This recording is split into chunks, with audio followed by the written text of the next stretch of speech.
Yo, what's going on, Poke Bros? It's TEAL6 once again.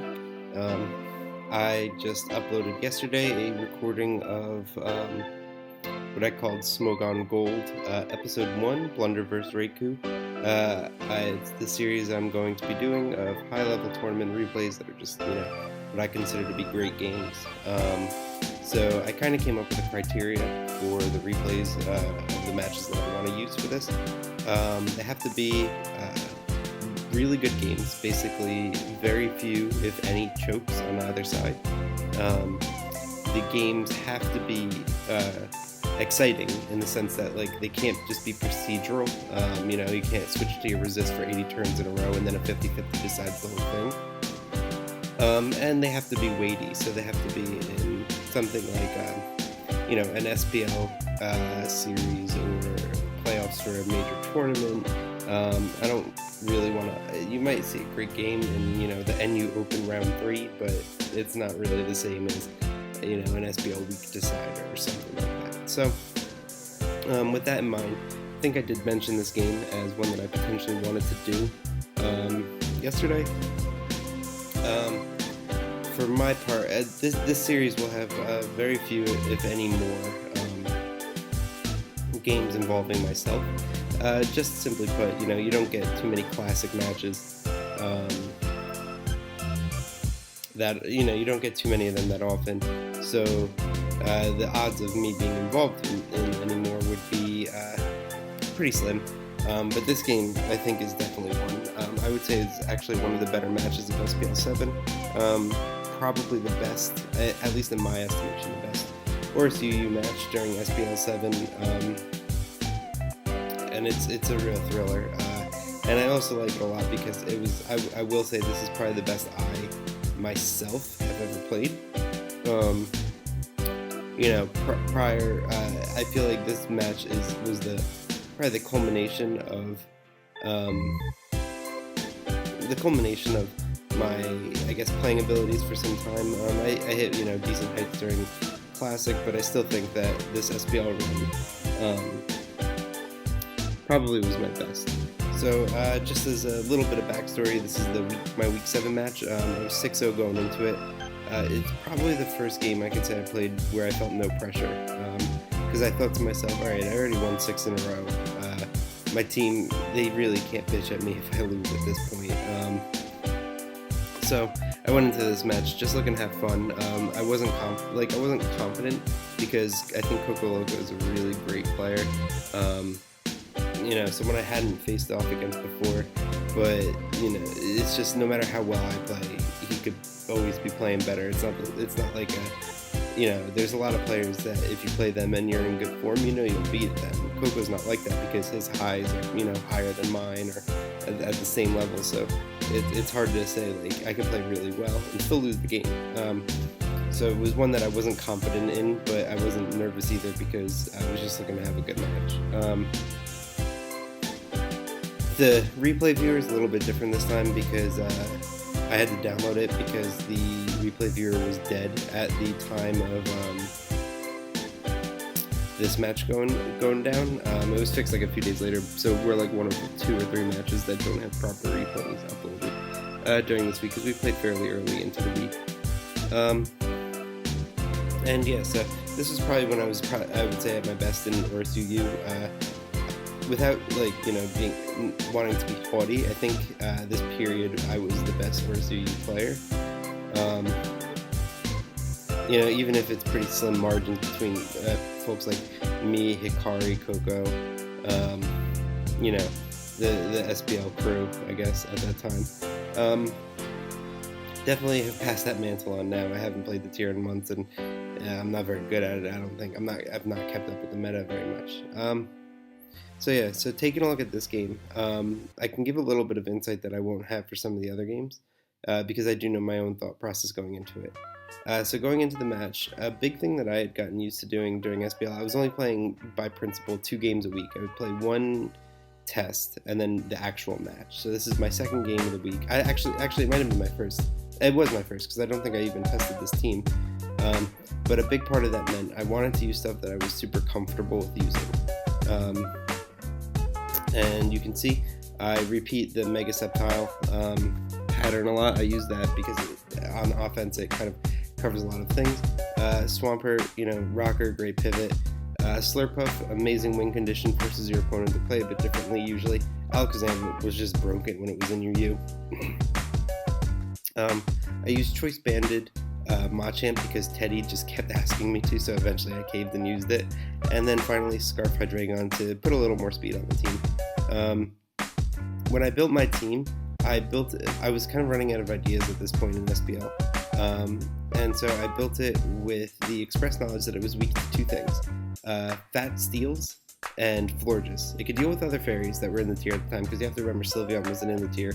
But Florges, which was the only fairy that can consistently get decent fairy types, fairy stab attacks off, it was pretty weak to that.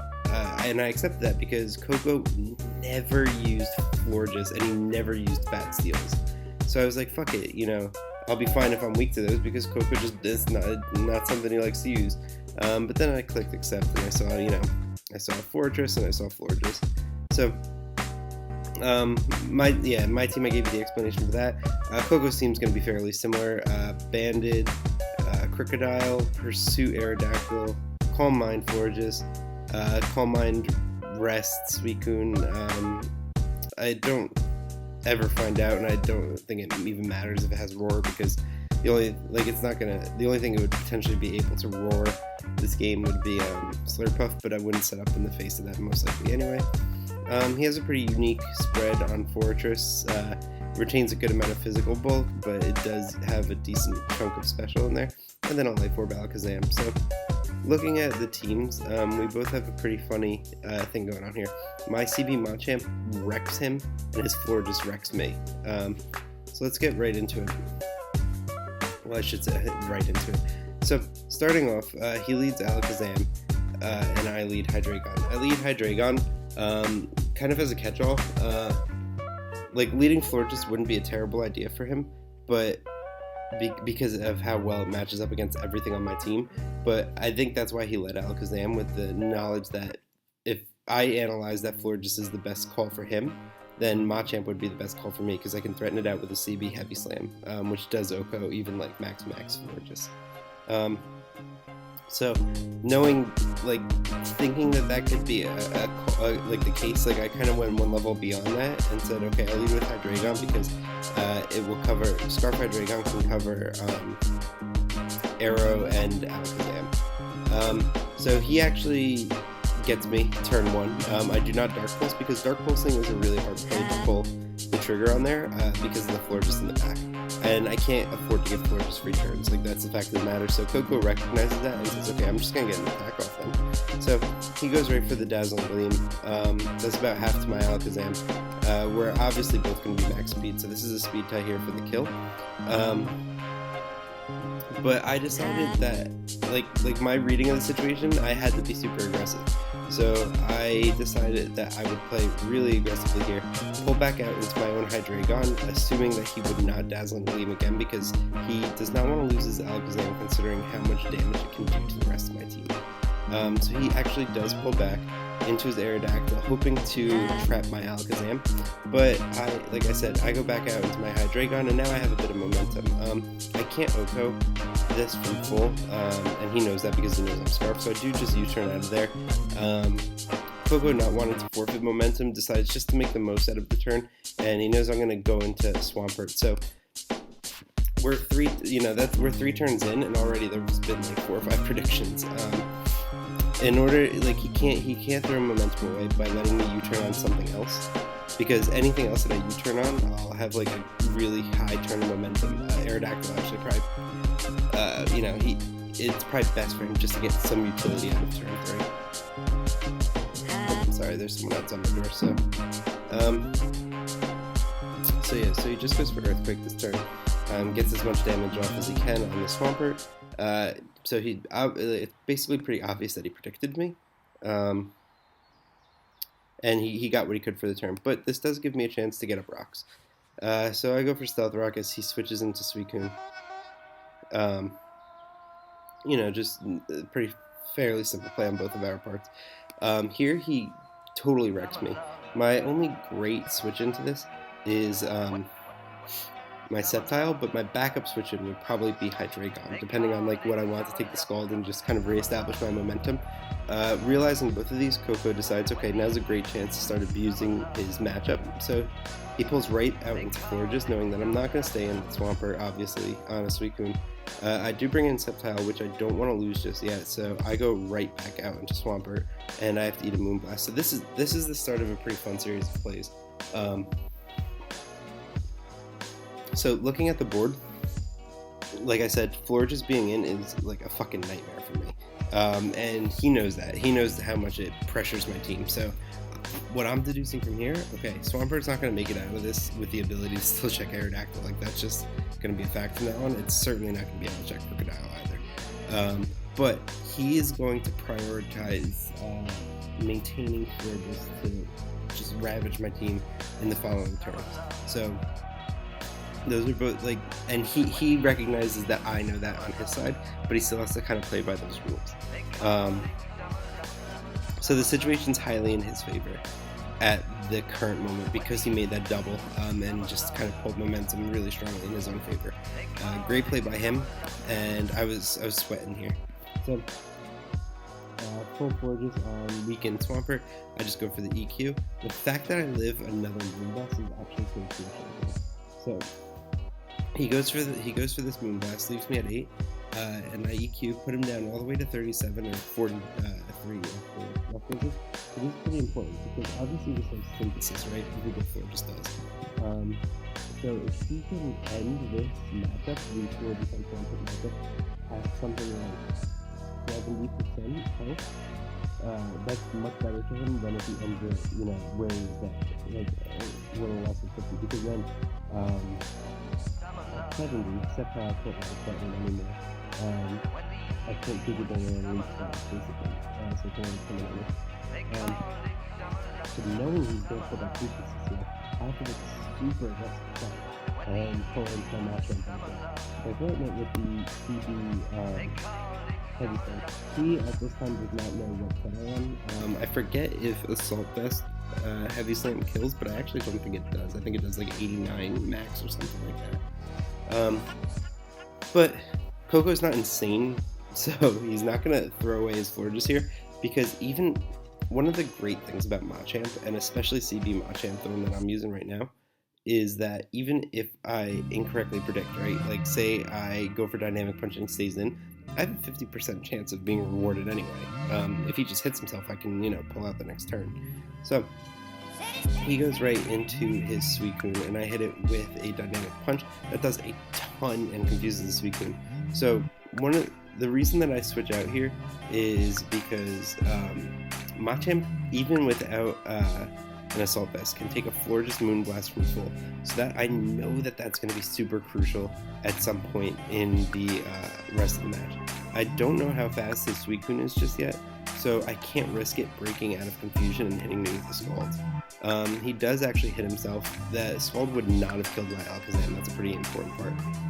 I call Mind here, just to see if I can catch him on a switch into something and then do a shitload of damage before I do eventually get Pursuit Trapped, because I know that if I'm going to use my Alakazam here, I know I'm going to get Pursuit Trapped, and I need to get value out of it at some point during this match anyway, so I figure now's the perfect time. Calm Minding might have been a bit greedy, but Suicune doesn't scare me to the extent that some other things do. So he pulls that into Crocodile and accurately catches the Psychic, but there's really not a ton that he can do here.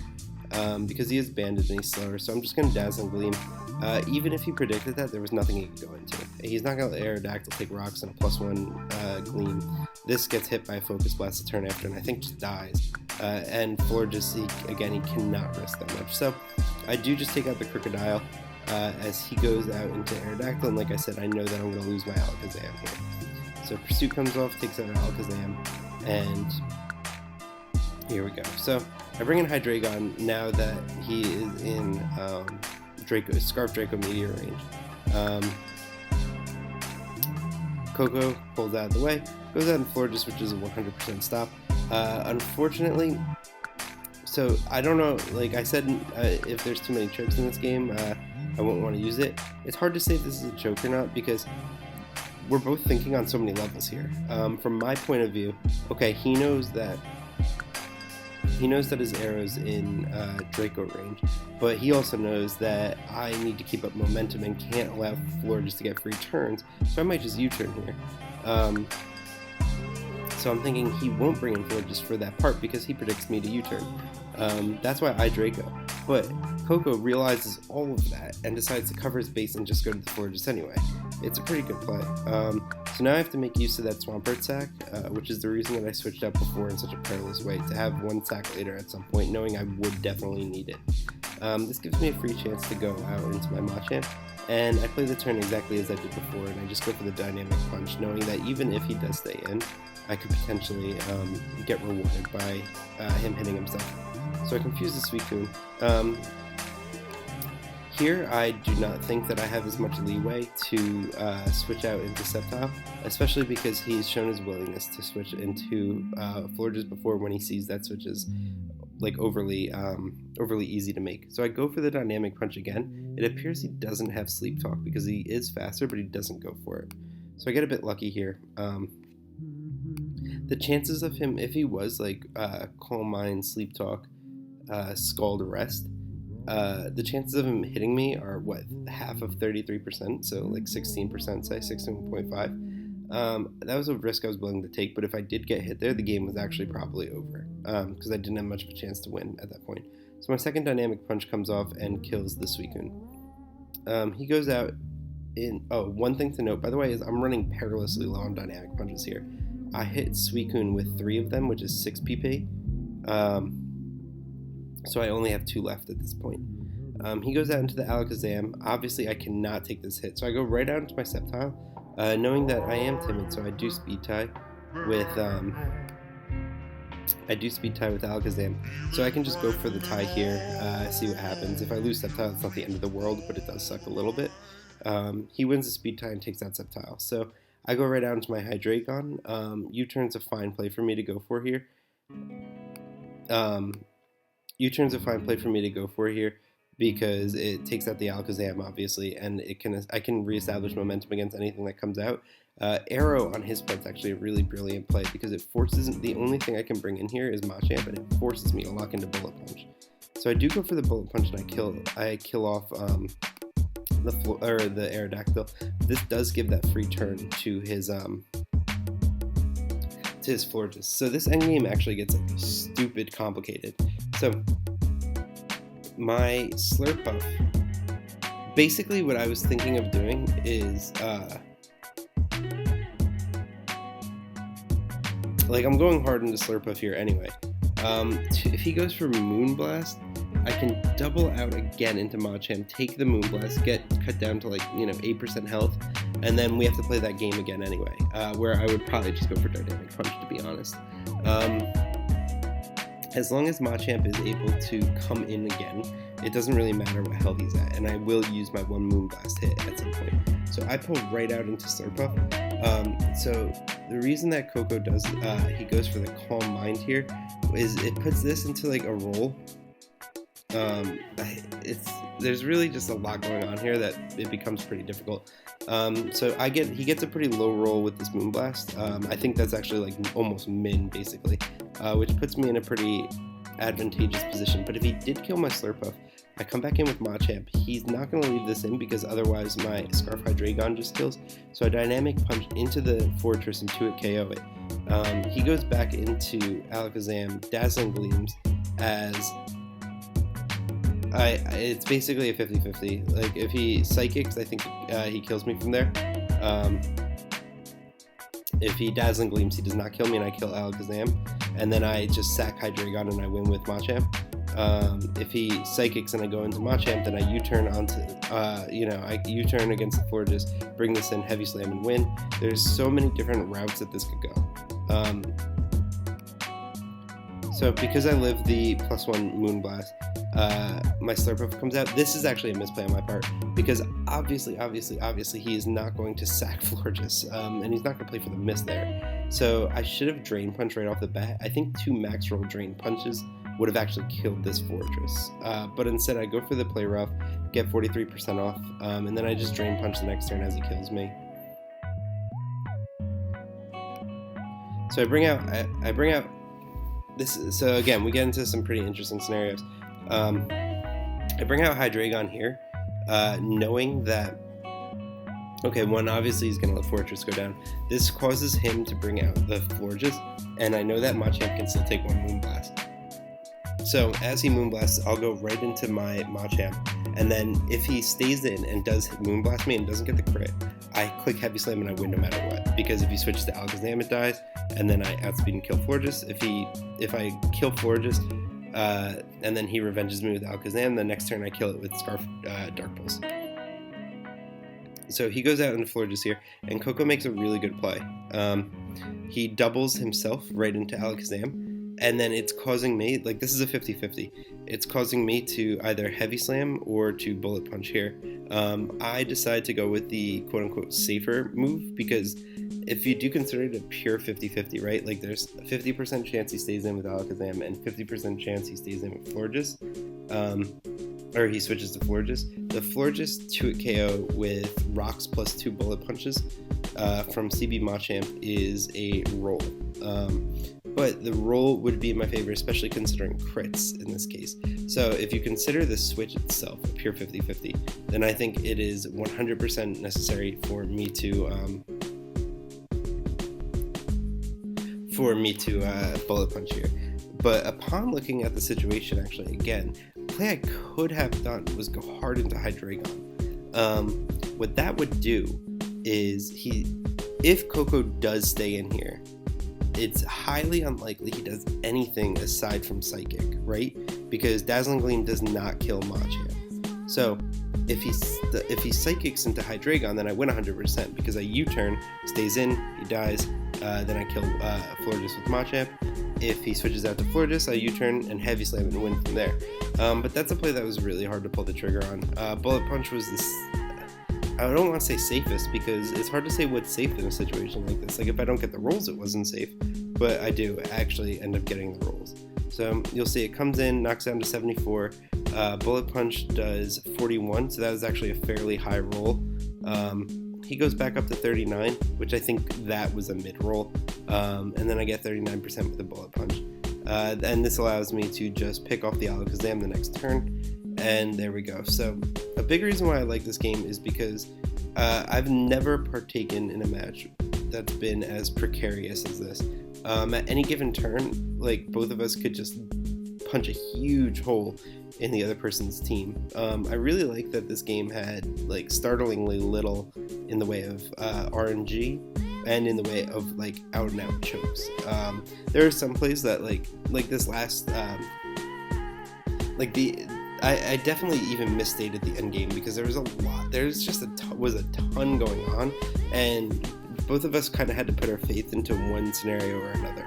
And it's hard to say what the best path would have been, but I really I sensationally enjoyed a match that came down to, like, all right, there's a path I can take and a path you can take, and, you know, my path A trumps your path B, but your path C trumps my path B, or whatever. It doesn't matter, but, like, the point being, there's equally valid ways of playing it, and, you know, we each just had to pick one and see how it rode out.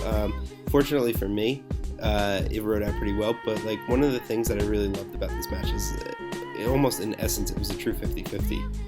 To the very end, you know, things coming down to it just came down to rolls, or it just came down to, who chose something that was slightly better based on what the opponent chose. But if the opponent chose something different, it was the other options were pretty different. That's one of the great things you get to with, like, especially my team was, like, really offensive. The entire match hinged on, like, certain high pressure turns and me, dynamic punching rather than going for the heavy slam and stuff like that. Like, subtle manipulations of the game, like, I think really made this into an exciting one. And I think this is a great entry for episode 2 of Smogon Gold. There's definitely going to be more. BKC gave me a bunch of really good replays, and there's a few in mind that I have to do. If any of you watching this have any ideas on matches you think should be included in the series, please just let me know. I'd be glad to do it. Some that I have in mind, I really want to do Blunder versus Sweepage. I think it was week 3 of SPL. I I want to do CLE versus Cosine, which was the black-white game especially. And then McMegan versus Tisung in the previous Smogon Tour Finals, the black-white game there. So those are 3 that I have in mind that I'll probably do next. And then I'll take a look at some of the replays that I've been provided already and see what matches I think really fit the tone of the series. So thanks for watching. Hope you all enjoyed, and if you have any tips for me, please just feel free to let me know.